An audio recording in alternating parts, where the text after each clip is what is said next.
ونصلي ونسلم على رسوله الكريم وعلى آله وأصحابه أجمعين اللهم صل على سيدنا ومولانا محمد وعلى آل سيدنا ومولانا محمد وبارك وسلم صلاة وسلاما كثيرا كثيرا۔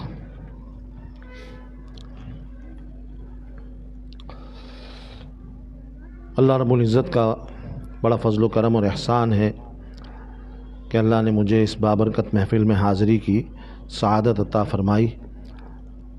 ختم قرآن کے موقع پر خاص طور پہ دعائیں قبول ہوتی ہیں اور دعاؤں کی ضرورت مجھے بھی ہے، سب کو ہے، سب اس کے محتاج ہیں۔ بہرحال وہ دعا تو انشاءاللہ ہوگی، اس سے پہلے مختصر چند گزارشات پیش کروں۔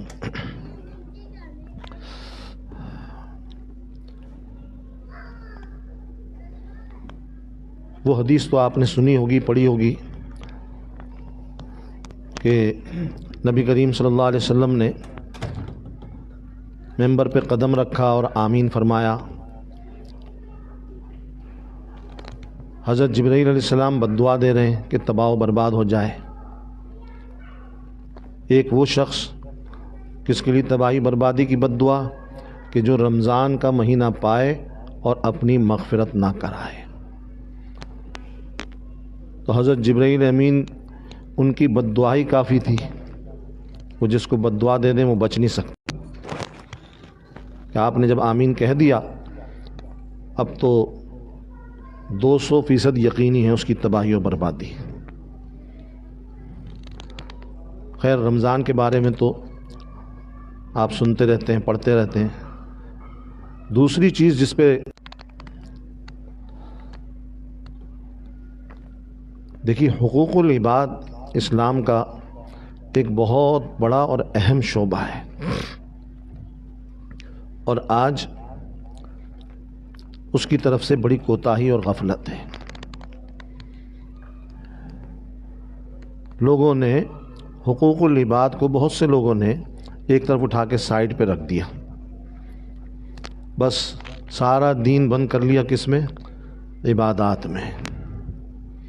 نماز، روزہ، تلاوت، زکوٰۃ، صدقہ، خیرات، حج، عمرہ، جتنے بھی نیکیوں کے کام ہیں نا، بس کہتے ہیں بس یہ ہم کر رہے ہیں نا، یہ دین ہے۔ اب آگے حقوق العباد کے اندر کیا کر رہے ہیں، کیسے کر رہے ہیں، کس کے ساتھ کیا سلوک، کس کے ساتھ کیسا برتاؤ، وہ سمجھتے ہیں ہم اس میں آزاد ہیں، جو چاہے کریں، جس کے ساتھ جیسا چاہے برتاؤ کریں۔ تو ایسا نہیں ہے۔ ہم مسلمان زندگی کے سارے شعبوں میں اسلام کے پابند ہیں۔ ہمارا دین صرف نماز تک، مسجد تک، عبادات تک محدود نہیں ہے۔ ہمارا دین زندگی کے سارے شعبوں پر حاوی ہے۔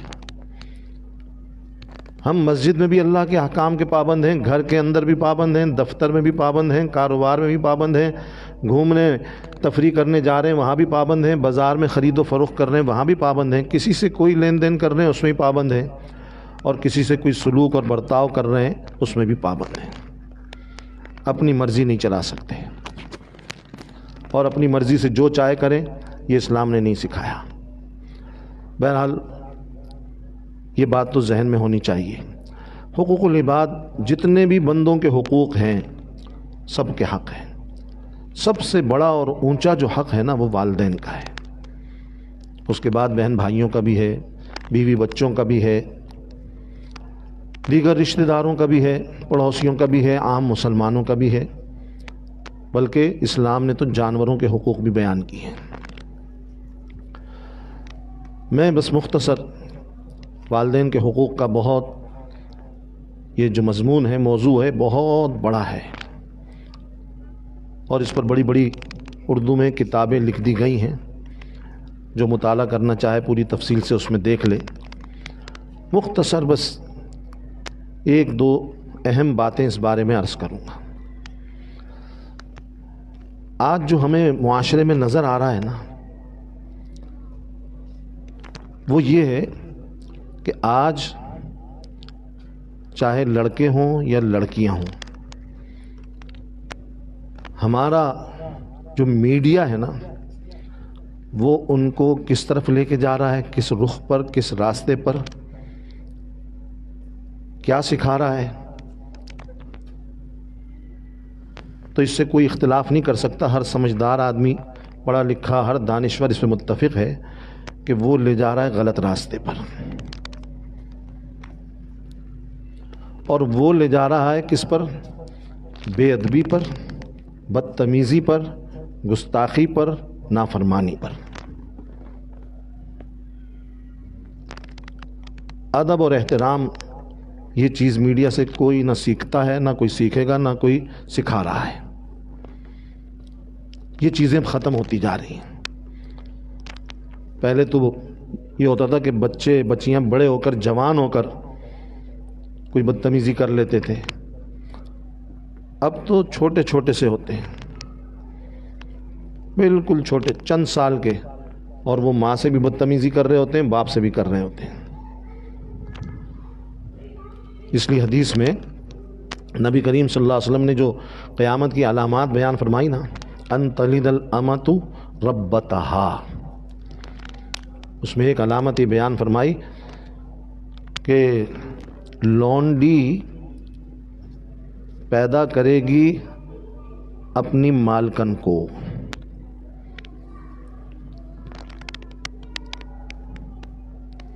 لونڈی سے اس کی مالکن پیدا ہوگی. کیا مطلب؟ یعنی ماں جو ہے نا اس کی حیثیت ہوگی لونڈی کی، اور بیٹی کی حیثیت ہوگی مالکن کی. بیٹی اس طرح ماں سے بات کر رہی ہوگی. دیکھیے، ایک ہوتا ہے نوکر، ملازم، ملازمہ، نوکرانی، اور ایک ہوتی ہے لونڈی. دونوں میں شاید آپ حضرات کو پتہ ہو زمین آسمان کا فرق ہے. آج کل جو ہے نا وہ لونڈی اور غلاموں کا زمانہ نہیں ہے، اس لیے بہت سے لوگوں کو پتہ نہیں ہوگا. نوکر نوکرانی سمجھتے ہیں تو ہم، اور حضور اکرم صلی اللہ علیہ وسلم نے ملازمہ نہیں فرمایا، نوکرانی نہیں فرمایا، لونڈی فرمایا ہے. لونڈی کون ہوتی ہے؟ غلام کون ہوتا ہے؟ جو اسلام نے جو تصور دیا نا غلامی کا، اور جس میں لونڈیاں بھی ہیں، غلام بھی، وہ کیا ہے؟ مالک اس کا پورا مالک ہوتا ہے، غلام کا بھی اور لونڈی کا بھی. کس طرح مالک ہوتا ہے کہ جو چاہے خدمت لے، جو چاہے کام کرے، ظلم نہیں کر سکتا، زیادتی نہیں، خدمت اور کام میں آزاد ہے، اور جس کو چاہے بیچ سکتا ہے. اسلام کے غلامی کے تصور میں یہ ہے. اور جس کو چاہے گفٹ دے سکتا ہے. جیسے اپنی چیز ہے نا، آپ کے پاس گاڑی ہے، موٹر سائیکل ہے، موبائل ہے، آپ جس کو چاہے بیچیں، جس کو چاہے گفٹ کر دیں. بالکل اسی طرح یہ غلام اور لونڈی مال ہیں. ان کی حیثیت ملازموں کی نہیں، یہ مال کی حیثیت ہے.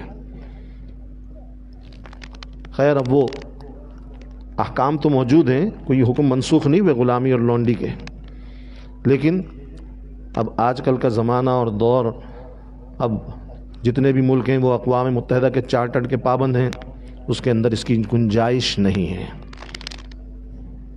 یہ نہیں کر سکتے، وہ ایک الگ مسئلہ ہے.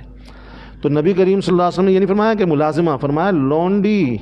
ماں جو ہوگی اس کی حیثیت لونڈی کی ہوگی، اور بیٹی کی حیثیت مالکن کی ہوگی. کہ وہ ماں سے اس طرح برتاؤ کرے گی، ایسا سلوک کرے گی جیسے کہ مالکن اپنی لونڈی سے کرتی ہے. یہ قیامت کی نشانی ہے. اب لونڈی سے کیا سلوک؟ ظاہری بات ہے وہ ملازمہ نہیں، وہ تو لونڈی ہے، ملکیت ہے. اس کو ہر طریقے سے ڈانٹتے ہیں لوگ، اور جو چاہے کہہ سکتے ہیں، سارے کام لے سکتے ہیں. تو فرمایا کہ یہ ہوگا قرب قیامت میں، کہ بیٹی آرڈر چلا رہی ہوگی ماں کے اوپر، یہ کام کرو، یہ کرو، یہ کرو، اور ڈانٹ رہی ہوگی کیوں نہیں کیا، یہ صحیح کام کیوں نہیں کیا، کرنا چاہیے تھا. بعض لوگوں کو یہ سن کے تعجب ہوگا، لیکن تعجب نہ کریں، دنیا میں ہو رہا ہے ایسا کہ بیٹے بھی حکم چلاتے ہیں اور بیٹیاں بھی حکم چلاتی ہیں ماں کے اوپر، باپ کے اوپر. تو یہ بہت ہی خطرناک وقت ہے کہ ماں باپ کے ساتھ آج بات کرنے کی تمیز اور سلیقہ اولاد کو نہیں ہے. وہ ایسے بات کرتے ہیں کہ جیسے اپنے کسی برابر والے سے کر رہے ہیں،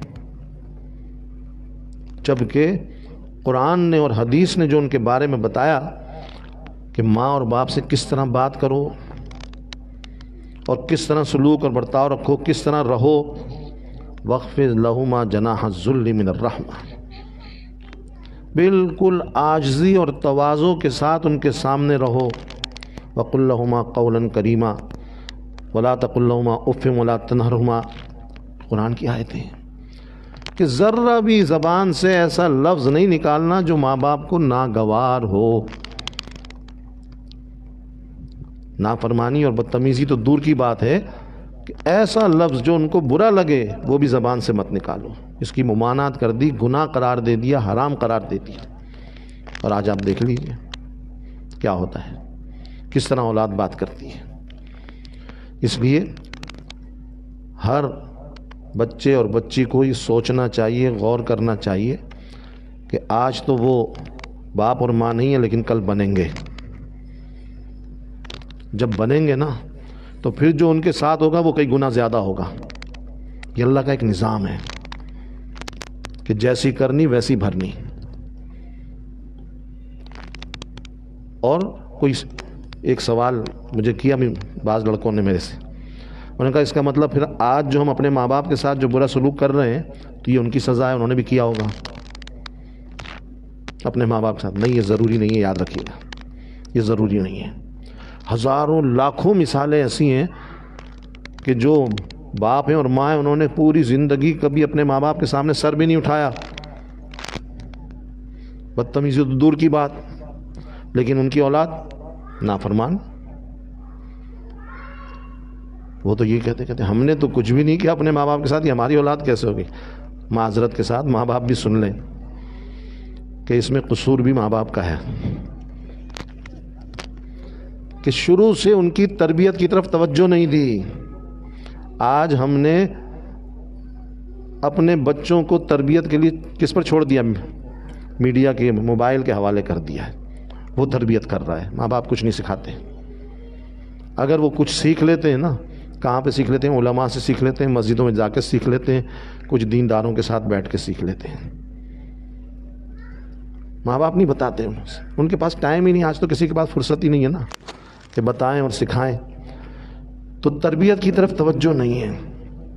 اور خیال جب آتا ہے تربیت کا، کب؟ جب وہ جوان ہو جاتے ہیں۔ اب کہتے ہیں کہ اب ان کو سمجھانا شروع کرتے ہیں، بتانا بھائی اب تو عادت پکی ہو گئی، پختہ ہو گئی، اب نہیں سدھر سکتے، بہت مشکل ہے، ناممکن تو نہیں ہے لیکن مشکل ہے، مشکل ہے۔ شروع سے بچپن سے ان کی تربیت کی فکر ہونی چاہیے تھی۔ اور تربیت جو ہے نا صرف ماں باپ کے روکنے ٹوکنے سے، ڈانٹ ڈپٹ سے، کہنے سننے سے نہیں ہوتی، یہ یاد رکھیے گا۔ تربیت کے لیے جو بنیادی چیز ہے نا، سب سے بنیادی چیز، وہ ماں باپ کا کہنا سننا نہیں ہے بنیادی چیز، سب سے زیادہ بنیادی چیز ہے نیک صحبت، کہ ان کو اچھی صحبت میں بٹھاتے، رکھتے، نیک لوگوں کے ساتھ رکھتے، جو جہاں پر دین کی بات ہوتی، جہاں قرآن و حدیث کی بات ہوتی اور قرآن و حدیث کے احکام سنائے جاتے، اس میں یہ بات آ جاتی خود بخود۔ ان کو پتہ چلتا ماں باپ کا کیا درجہ و مقام ہے۔ وہ بیٹھے ہی نہیں، وہ بیٹھیں کس کے ساتھ؟ ابے دبے والوں کے ساتھ، جہاں ساری زندگی آوارہ گردی کی باتیں، گالم گلوچ اور انڈ شنڈ باتیں، دنیا جہاں کی فضول باتیں ہو رہی ہیں، ان کے ساتھ اٹھنا بیٹھنا ہے۔ وہاں کون سی قرآن کی بات آئے گی، کون سی حدیث کی بات آئے گی، کون سا اللہ رسول کا حکم پتہ چلے گا؟ کچھ بھی نہیں پتہ چلے گا۔ وہ وہی سیکھیں گے۔ تو کچھ نیک لوگوں کے ساتھ بٹھانے کی بھی، نیک بندوں کے ساتھ ان کی صحبت رکھنے کی فکر کرتے ہیں کہ ان کے ساتھ بیٹھیں، یہ بہت ضروری، یہ بنیادی چیز ہے، اسی سے دین پیدا ہوتا ہے، اس کے بغیر دین نہیں پیدا ہو سکتا۔ بہرحال ماں باپ کا بہت اونچا درجہ ہے، بہت اونچا۔ آج ایک بات اور بھی ہوتی ہے کہ اولاد یہ کہتی ہے کہ جی بہت ساری چیزوں میں ہمیں اختیار ہے۔ اگر ماں باپ کہیں نا، شرعی طور پر میں بتا رہا ہوں، تفصیل نہیں جا رہا، ایک قاعدہ کلیہ ضابطہ بتا رہا ہوں، بہت ساری چیزوں میں ماں باپ کی بات ماننا فرض نہیں ہے شریعت میں۔ تو پتہ تو ہوتا ہے، آج کل نالج کا زمانہ ہے، معلوم کر لیتے ہیں، کہتے ہیں اس چیز میں باپ کی بات ماننا ضروری تھوڑی ہے، ماں کی بات ماننا ضروری تھوڑی ہے، ہم گنہگار تھوڑی ہوں گے کہ نہیں کریں گے۔ تو ہے کچھ چیزیں ایسی، بالکل ہے بات صحیح، لیکن دیکھیے بات ماننا ایک الگ چیز ہے، کسی کی دلداری، دل جوئی، دل رکھنا، اس کو تکلیف سے بچانا، اذیت سے بچانا ایک الگ چیز ہے۔ دیکھیے اگر بیوی کوئی کام کہتے ہیں نا کہ یہ کام کرنا ہے، کتنا ہی شوہر تھکا ہوا ہو، کہتا ہے نہیں اس کی دلداری ضروری ہے، دل جوئی ضروری ہے، برا لگ جائے گا، سب تھکاوٹ بھول جائے گا، سارے کام دھندے بھول جائے گا، اس کی فرمائش پوری کرے گا۔ اور ماں کہہ دے نا تو نہیں میں تھکا ہوں، فرض نہیں ہے میرے اوپر۔ دل جوئی بیوی کی فرض ہے، ماں کی فرض نہیں ہے۔ ماں کی دل جوئی کر لی تو گناہ ہو جائے گا، باپ کی دل جوئی کر لی تو گناہ ہو جائے گا۔ یہ سوچنے کی باتیں ہیں کہ صرف ایک چیز جانتے ہیں کہ بیوی کی دل جوئی کرو، اس کا خیال رکھو، کوئی بات ہے اس کو ایسے نہیں کہو جس سے اس کو برا لگ جائے، تکلیف ہو۔ ماں کو کہنا کہہ دو، باپ کو کہنا کہہ دو، ان کو برا لگے تو پرواہ نہیں۔ یہ فرق جو رکھا ہو نا، یہ سوچنے کی باتیں، پڑھے لکھے لوگ ہیں، لڑکے بھی لڑکیاں بھی، وہ ذرا سوچیں، اس پہ غور کریں۔ بس میں بات یہ عرض کرنا چاہ رہا ہوں کہ دیکھیے ان کو بھی ماں باپ بننا ہے، ان کا بھی وقت آئے گا،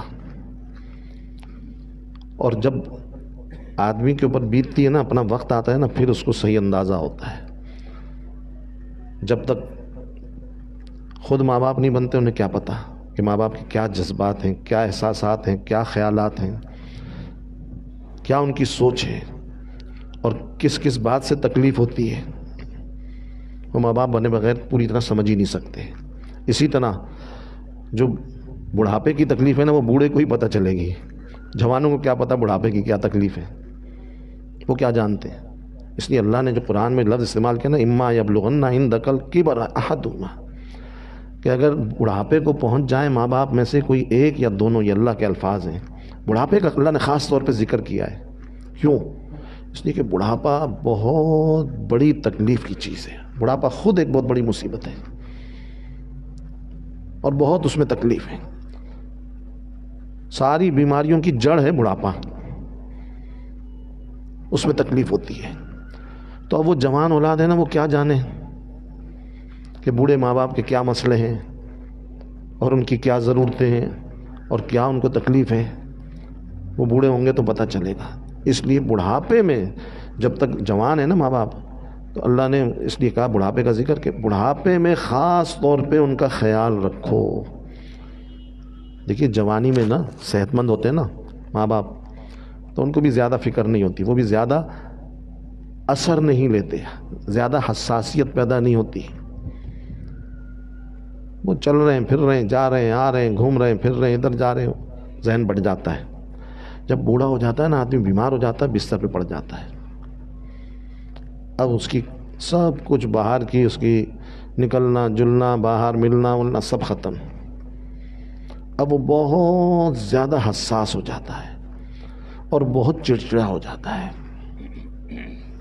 بات بے بات غصہ ہوتا ہے، ڈانٹ بھی دیتا ہے بلا وجہ۔ یہ ہوتا ہے بڑھاپے میں، ہر ایک کے ساتھ ہوتا ہے۔ اور اولاد کہتی ہے ہم نے کون سی ایسی بات کر دی اس میں ڈانٹ رہے ہیں، ہمیں بلا وجہ ڈانٹ رہے ہیں، سب کے سامنے سنا رہے ہیں۔ نہیں، اس وقت اللہ نے کہا کہ بڑھاپے میں ان کا خاص خیال کرنا، فلا تقل لهما اف، کہ جب بوڑھے ہو جائیں نا ان کو اف بھی مت کہنا۔ اس لیے کہ وہ اف جو اولاد کہے گی نا، یاد رکھیے، دیکھیے ایک ہے اولاد کا اف کہنا، اور ایک ہے کسی غیر اور اجنبی کا اف کہنا۔ غیر اور اجنبی کے اف سے اتنی تکلیف نہیں ہوگی، اولاد کا جو اف ہے نا میرے عزیزوں، یہ گولی کی طرح لگتا ہے۔ یہ بوڑھے ماں باپ کو بہت شدید تکلیف پہنچاتا ہے۔ اس لیے ان کی رعایت، ان کا خیال، ان کی دلجوئی بہت ضروری ہے۔ اور یہ بات میں اپنے ہاں بھی کئی دفعہ جمعے میں عرض کر چکا ہوں، یہاں بھی بتا دوں، بہت سارے جوان لوگ بیٹھے ہوئے کہ جب ماں باپ بوڑھے ہو جائیں نا، ان کو صرف پیسے کی ضرورت نہیں ہوتی۔ یہ مت سمجھنا پیسہ دے کر ہم نے ان کا حق ادا کر دیا، صرف پیسہ کافی نہیں ہے. آپ کھلا آپ نے پیسہ دے دیا, مہینے کا 2 لاکھ دے دیا باپ کو ماں کو, نوکر دے دیے, ملازم دے دیے, نوکرانیاں دے دی, ڈاکٹر, دوا, کسی چیز کی کمی نہیں ہے, گاڑی بھی دے دی, ڈرائیور بھی ہے, سب کچھ آپ نے دیا ہوا ہے. لیکن میرے عزیزوں صرف پیسہ کافی نہیں ہے. ان کو اولاد کے پاس بیٹھنے کی ضرورت ہے, باتیں کرنے کی ضرورت ہے. وہ اس کے محتاج ہوتے ہیں کہ وہ ہمارے پاس بھی بیٹھے. اولاد کے پاس کہاں ٹائم ہوتا ہے, کہاں فرصت ہوتی ہے. وہ اپنے بیوی بچوں میں مست ہوتے ہیں, اس میں مگن ہوتے ہیں, اپنے بیوی بچوں کی ضروریات پوری کرنے میں لگے ہوئے ہیں.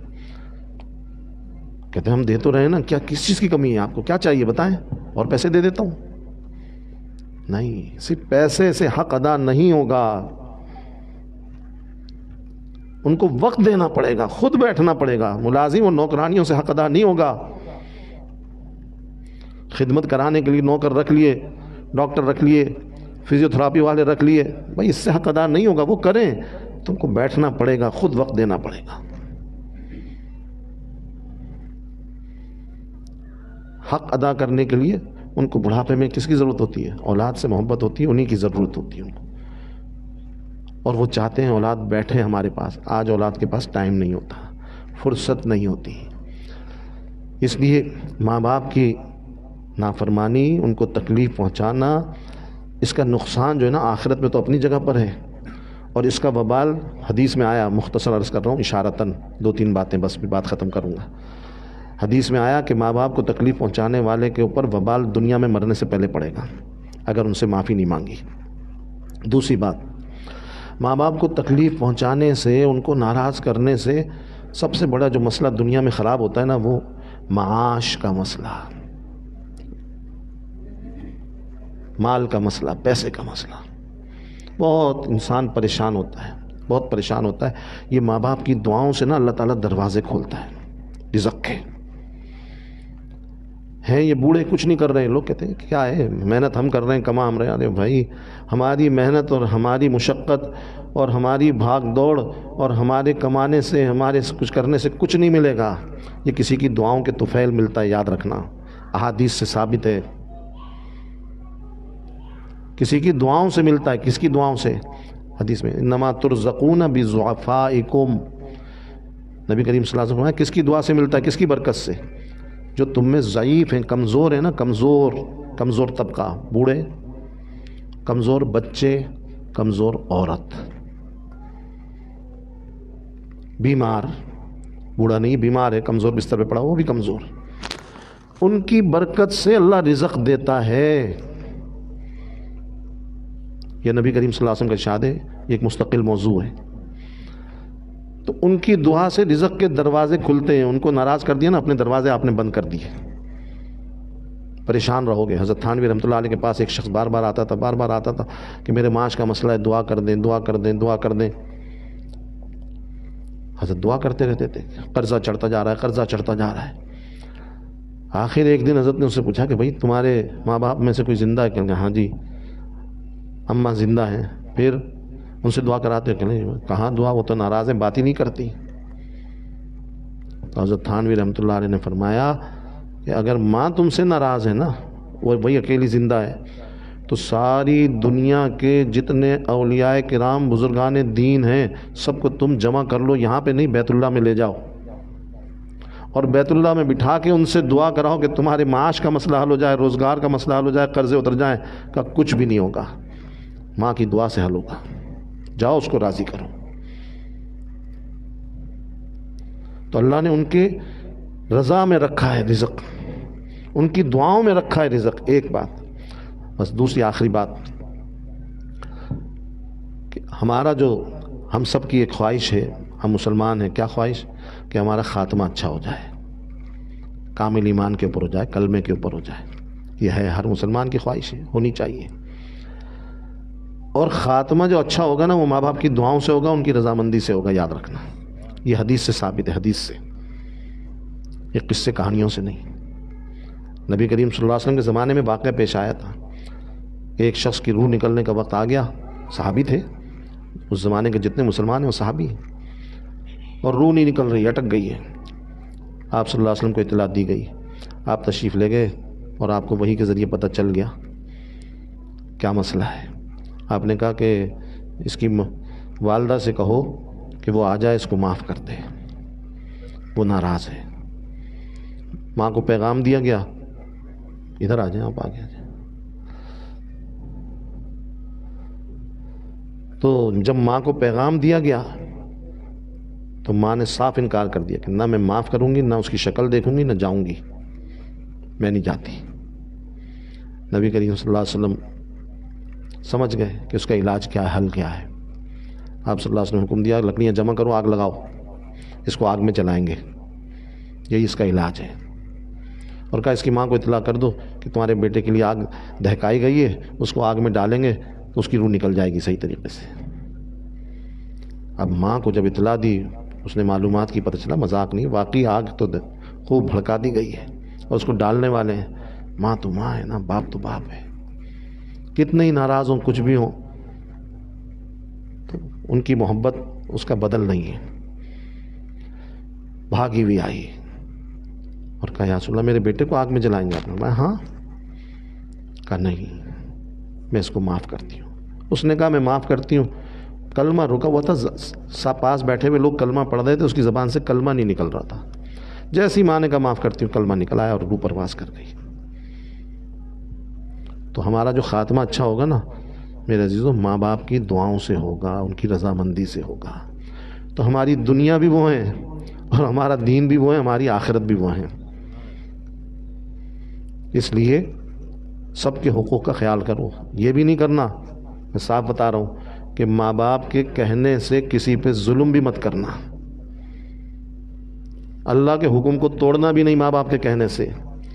ماں باپ کہیں اس سے قطع رحمی کرو، اس پہ ظلم کرو، اس پہ زیادتی کرو، بالکل نہیں، یہاں ماں باپ کی اطاعت کی گنجائش نہیں ہے۔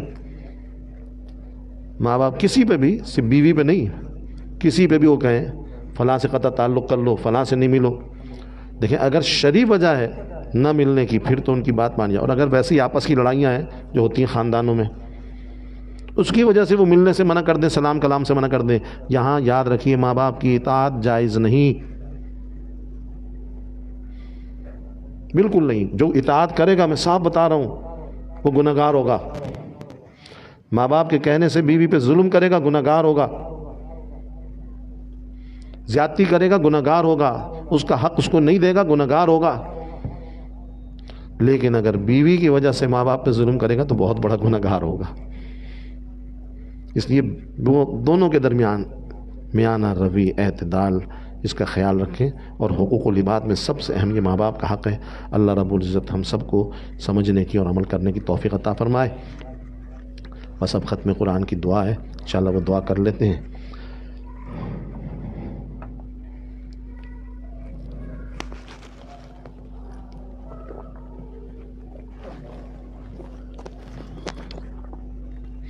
دعا فرمائیں۔ الحمدللہ رب العالمین والصلاة والسلام علی سید الانبیاء والمرسلین۔ ربنا ظلمنا انفسنا وإن لم تغفر لنا وترحمنا لنكونن من الخاسرین۔ ربنا لا تزغ قلوبنا بعد إذ هديتنا وهب لنا من لدنك رحمة إنك أنت الوهاب۔ رب اجعلني مقيم الصلاة ومن ذريتي ربنا وتقبل دعاء۔ ربنا اغفر لي ولوالدي وللمؤمنين يوم يقوم الحساب۔ رب ارحمهما كما ربياني صغيرا، رب ارحمهما كما ربياني صغيرا، رب ارحمهما كما ربياني صغيرا۔ لا إله إلا الله نستغفرك ونسألك الجنة الفردوس ونعوذ بك من النار۔ اللهم إنك عفو كريم تحب العفو فاعف عنا۔ اللهم ارزقنا حبك وحب حبيبك صلى الله عليه وسلم۔ اللهم ارزقنا شهادة في سبيلك واجعل موتنا ببلد رسولك صلى الله عليه وسلم۔ اللهم ارزقنا زيارة البيت المعظم بالحج المبرور والعمرة المقبولة مع العافية۔ اللهم أرنا مناسكنا وتب علينا إنك أنت التواب الرحيم۔ اللهم لك الحمد كله ولك الشكر كله۔ اللهم إنا نعوذ بك من زوال نعمتك وتحول عافيتك يا حي يا قيوم برحمتك نستغيث۔ أصلح لنا شأننا كله ولا تكلنا إلى أنفسنا طرفة عين، عون يا مستعان إياك نستعين۔ اللهم انصر الإسلام والمسلمين، اللهم أعز الإسلام والمسلمين، اللهم أيد الإسلام والمسلمين، اللهم اخذل الكفرة والمشركين واليهود والهنود والنصارى، اللهم شتت شملهم، اللهم فرق جمعهم، اللهم دمر ديارهم، اللهم زلزل أقدامهم، اللهم خالف بين كلمتهم، اللهم انزل بهم بأسك الذي لا ترده عن القوم المجرمين، اللهم خذهم أخذ عزيز المقتدر۔ یا اللہ ہم گناہ گار خطا کار اس بابرکت موقع پر اپنے گناہوں پہ ندامت کے ساتھ شرمندگی کے ساتھ حاضر ہیں۔ یا اللہ توبہ کرتے ہیں، استغفار کرتے ہیں، جتنی ہم سے غلطیاں ہو گئی حقوق اللہ میں، حقوق العباد میں، یا اللہ سارے گناہوں پر ندامت کے ساتھ توبہ کر رہے ہیں اپنی شان کرم کے طفیل، اپنے حبیب کے طفیل میں۔ میری اور تمام حاضرین کی کامل مغفرت فرما دیجیے۔ یا اللہ ہم سب کو ہدایت کاملہ سے نواز دے، ہمارے گھر والوں کو بھی معاف فرما، مردوں عورتوں کو، بوڑھوں کو، بچوں کو، سب کو معاف فرما دے۔ یا اللہ پوری امت کو معاف فرما دے۔ میرے پیارے اللہ آپ سے درخواست کرتے ہیں، التجا کرتے ہیں جو اس مہینے میں غفلت میں پڑے ہوئے ہیں، معصیت میں پڑے ہوئے ہیں، آپ سے دور ہیں، یا اللہ آپ کے احکام سے دور ہیں، یا اللہ ان کو بھی ہدایت کاملہ سے نواز دے اور ان کی بھی کامل مغفرت فرما دے۔ یا اللہ ان کو سیدھے راستے پہ چلا دے، کسی کو بھی مغفرت سے محروم نہ فرما۔ جو مغفرت سے محروم ہو گیا یا اللہ وہ تباہ ہو جائے گا، برباد ہو جائے گا۔ میرے پیارے اللہ آپ تو کریم ہیں نا، اکرم الاکرمین ہیں نا، ارحم الراحمین ہیں۔ یا اللہ تباہی بربادی سے ہمیں بھی بچا لیجئے، سب کو بچا لیجئے، پوری امت کو بچا لیجئے۔ میرے پیارے اللہ اس دنیا میں بھی سرخرویاں عطا فرما دے۔ یا اللہ دنیا کی ذلتوں سے ہی بچا لے، دنیا کی تکلیفوں سے بچا لے، دنیا کی پریشانیوں سے بچا لے، دنیا کی تنگیوں سے بچا لے۔ یا اللہ لوگوں کے سامنے رسوا اور ذلیل ہونے سے بچا لے، اور آخرت کی بھی یا اللہ ذلت اور رسوائی سے، عذابوں سے ہم سب کی حفاظت فرما۔ یا اللہ ہم کمزور ہیں، ضعیف ہیں، یا اللہ اگر آپ نے آزمائشیں بھیجی تو ہم آزمائش کے قابل نہیں ہیں، اس قابل نہیں ہیں، اس قابل نہیں ہیں، ہمارے اندر اس کا تحمل نہیں۔ یا اللہ ہماری کمزوری پر، عاجزی پر رحم فرما دے، ساری آزمائشوں کو بھی دور فرما دیجیے۔ یا اللہ ساری تکلیفوں کو دور فرما دیجیے۔ یا اللہ جتنے دنیا سے چلے گئے ان کی کامل مغفرت فرما، اور جتنے بیمار ہیں ہمارے والدین میں، ہمارے اساتذہ مشائخ بڑوں میں چھوٹوں میں، یا اللہ سب کو شفائے کاملہ عاجلہ نصیب فرما دے۔ جتنے یہاں پر موجود ہیں یا اللہ ان میں جو بیمار ہیں میرے پیارے اللہ اس مہینے کی برکت سے ان کو بھی شفائے کلی نصیب فرما دے، صحت قوت تندرستی عطا فرما، ہمارے بڑوں کا سایہ صحت کے ساتھ ہمارے سروں پہ قائم اور دائم فرما۔ یا اللہ سب کے دلوں میں جوڑ پیدا فرما دے، الفتیں پیدا فرما دے، محبتیں پیدا فرما دے، عداوت و نفرت و تعصبات حسد کینے بغض کو ختم فرما دے، بڑوں کا ادب چھوٹوں پہ شفقت کرنے والا بنا۔ یا اللہ بڑوں کے، والدین کے اور جتنے بھی بڑے ہیں سب کے حقوق کو صحیح طریقے سے ادا کرنے کی توفیق عطا فرما۔ یا اللہ اپنے برابر والوں کے، بہن بھائیوں کے اور بیوی بچوں کے، سارے رشتہ داروں کے، پڑوسیوں کے حقوق کی بھی ادائیگی کی فکر عطا فرما۔ حق تلفیوں سے بچا، ظلم سے بچا، زیادتیوں سے بچا، ظالم بننے سے بھی بچا، مظلوم بننے سے بھی بچا، گمراہ ہونے سے بچا، گمراہ کرنے سے بچا۔ یا اللہ دنیا سے زیادہ آخرت کی فکر عطا فرما۔ یا اللہ دنیا کی فکر کو مغلوب فرما، ایسا نہ ہو کہ دنیا کی فکر میں لگ کر ہم آپ کے احکام کو توڑ دیں اور آپ کے حبیب کی سنتوں کو چھوڑ دیں۔ یا اللہ دنیا کی فکر کو مغلوب فرما دے، آخرت کی فکر کو غالب فرما دے۔ دنیا کی شرمندگی ذلت کے ڈر سے ہم آپ کے احکام کو نہ چھوڑیں، آپ کے احکام کو پورا کریں۔ یا اللہ آخرت کی شرمندگی کی فکر عطا فرما، آخرت کے عذاب کی فکر عطا فرما، وہاں کی پکڑ کی فکر عطا فرما۔ دنیا کی فکر کو مغلوب فرما دے، آخرت کی فکر کو غالب فرما دے، دنیا کی محبت کو مغلوب فرما دے، اپنی اور اپنے حبیب کی کامل محبت نصیب فرما دے۔ یا اللہ دنیا والوں کی جس کی بھی محبت ہے یا اللہ سب کو جائز حد کے اندر فرما دے، اور اپنی اور اپنے حبیب کی محبت کو ساری محبتوں پہ غالب فرما دے، سب کے حقوق کو ادا کرنے کی فکر عطا فرما دے۔ یا اللہ دنیا بھی اچھی فرما دے، دنیا کی نعمتوں کے بھی یا اللہ محتاج ہیں، ضرورت مند ہیں، ہم مستغنی نہیں ہو سکتے، بے نیاز نہیں ہو سکتے۔ یا اللہ ایک ایک نعمت کے محتاج ہیں، چھوٹی نعمتوں کے بھی، بڑی نعمتوں کے بھی، ساری نعمتیں بغیر استحقاق کے اپنے فضل سے عطا فرما دیجیے۔ یا اللہ آخرت کی نعمتیں بھی عطا فرما دیجیے۔ یا اللہ حسن خاتمہ، کامل ایمان پہ خاتمہ نصیب فرما دیجیے، عزت و شہادت کی موت عطا فرما دیجیے، معصیت، غفلت، بے ایمانی کی موت، معذوری، محتاجی کی موت، اور جن موتوں سے آپ کے حبیب نے پناہ مانگی ان تمام موتوں سے پناہ نصیب فرما دیجیے۔ یا اللہ موت کی سختیوں کے وقت آسانی کا معاملہ فرما، مدد کا معاملہ فرما، کمزور ہیں، ضعیف ہیں، یا اللہ ہم موت کی سختیوں کا تحمل نہیں کر سکتے، مدد فرما دیجیے، رحم فرما دیجیے، کرم فرما دیجیے، اور یا اللہ بغیر حساب کتاب کے ہم سب کو جنت الفردوس عطا فرما دیجیے۔ میرے پیارے اللہ جتنے بھی بیمار ہیں اور پریشان ہیں، تکلیفوں میں ہیں، یہاں پر ہیں، یا اللہ غزہ کے بھی مظلوم مسلمان ہیں، یا اللہ زخمی بھی ہیں، بیمار بھی ہیں، تکلیفوں کے اندر بھی ہیں، میرے پیارے اللہ ان کی غیبی مدد فرما، غیبی نصرت فرما، غیبی حفاظت کے بندوبست فرما۔ یا اللہ آپ خالق بھی ہیں نا، قادر بھی ہیں، سب کچھ تو آپ کے ہاتھ میں، آپ کے قبض قدرت میں ہے، آپ ایک حکم دیں گے سب کچھ جائے گا۔ یا اللہ ان کی یا اللہ علاج کے لیے، دوا دارو کے لیے، ان کی ضروریات کے لیے غیب سے بندوبست فرما دیجیے، غیب سے بندوبست فرما دیجیے، ساری ضرورتوں کو غیبی خزانوں سے پورا فرما دے، اور جو رکاوٹیں ان سب کو دور فرما دے، سب کو ختم فرما دے۔ یا اللہ ان کی ساری ضرورتیں، کھانے پینے کی اور بنیادی ساری ضروریات کو پورا فرما دے، مزید نقصانات سے بچا لے ان کو، مزید تکلیفوں سے بچا لے، مزید امتحانات سے بچا لے، مزید یا اللہ آزمائشوں سے بچا لے۔ یا اللہ محض اپنے فضل سے غیبی مدد فرما، غیبی نصرت فرما، ان کو فتح مبین عطا فرما، غلبہ نصیب فرما، عزت اور شان و شوکت کے ساتھ غلبہ نصیب فرما، فتح مبین عطا فرما، القدس کو آزادی نصیب فرما۔ یا اللہ اسرائیل، اس کی فوج، اس کا اسلحہ، اس کے مددگاروں کو یا اللہ جلد نیست و نابود فرما دے، جلد نیست و نابود فرما دے، ان کو جلد ٹکڑے ٹکڑے فرما دے۔ یا اللہ جلد ان کی ذلت اور خواری ساری دنیا کو دکھا دے۔ یا اللہ ان کے اسباب اور اسلحے کو انہی کی تباہی کا ذریعہ بنا، ان میں آپس میں اختلاف، افتراق اور انتشار پیدا فرما۔ یا اللہ جو رشتوں کے معاملے پریشان، ان کی پریشانی کو بھی دور فرما دے، اچھے نیک رشتے عطا فرما دے، جوڑ والے رشتے عطا فرما دے۔ یا اللہ گھروں کی زندگیوں میں، خانگی زندگیوں میں سب کو چین و سکون عطا فرما۔ یا اللہ بد امنی، بے چینی، بے سکونی، لڑائی جھگڑوں، نزاعات کو ختم فرما دے، مزاجوں میں تحمل، بردباری، رواداری پیدا فرما دے۔ یا اللہ سب کو یا اللہ ایک اور نیک بنا دے، سب کو ایک اور نیک بنا دے، دلوں میں الفتیں اور جوڑ پیدا فرما دیجیے۔ یا اللہ نفرتوں کو ختم فرما دیجیے، شکوک و شبہات، غلط فہمیوں، بدگمانیوں کو ختم فرما دیجیے۔ محض اپنے فضل سے یا اللہ سب کو نیک اور صالح اولاد نصیب فرما دے، اولاد کو نیک بنا دے، آنکھوں کی ٹھنڈک بنا دے، اولاد کے فتنے اور آزمائش میں مبتلا ہونے سے سب کو بچا لیجیے۔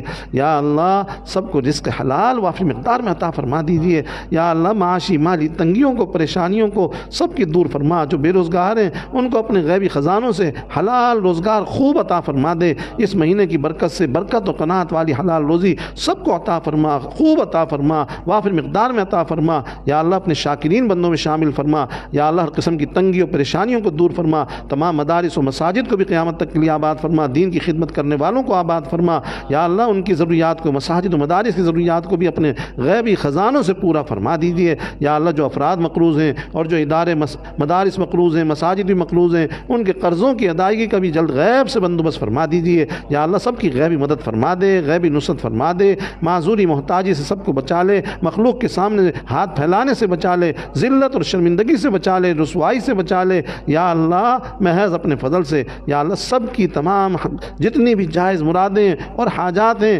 یا اللہ آپ کے خزانے تو لا محدود ہیں، اگر آپ سب کی مرادوں اور حاجات کو پورا کر دیں گے تو آپ کے خزانوں میں کوئی کمی نہیں آئے گی۔ اپنے حبیب کے طفیل میں سب کی مرادوں کو پورا فرما، جائز حاجات کو پورا فرما، سب کی مشکلات کو آسان فرما۔ یا اللہ جن کے پیسے کہیں پھنسے ہوئے ہیں یا اللہ کوئی لوگ لے کے یا اللہ انکار کر بیٹھے ہیں، نہیں دے رہے، غائب ہو گئے، میرے پیارے اللہ آپ کے لیے کوئی مشکل نہیں، سب کے قلوب کو پلٹ دیجئے، ایسے ظالموں شریر لوگوں کے قلوب کو پلٹ دیجئے اور سب کی رقوم کو واپس بھیجوا دیجئے اور دلوا دیجئے۔ یا اللہ اپنے فضل سے سب کے لیے غیب سے بندوبست فرما دیجئے، اور جن کے نقصانات ہو گئے ان کی غیب سے تلافی فرما دیجئے، سب کی ایمان، اعمال، جان، مال، اولاد، عزت و آبرو، تمام چیزوں کی حفاظت کے لیے غیبی بندوبست فرما دے۔ میرے پیارے اللہ ہم آپ کی امان میں آنا چاہتے ہیں، آپ کی پناہ میں آنا چاہتے ہیں، غیبی امان، غیبی پناہ نصیب فرما دیجئے۔ آپ کے حبیب صلی اللہ علیہ وسلم نے جس نعمت کا سوال کیا وہ ساری نعمتیں ہمیں پوری امت کو عطا فرما، اور جن شرور، فتن، آفات اور بلیات سے آپ کے حبیب نے پناہ مانگی ان تمام چیزوں سے ہمیں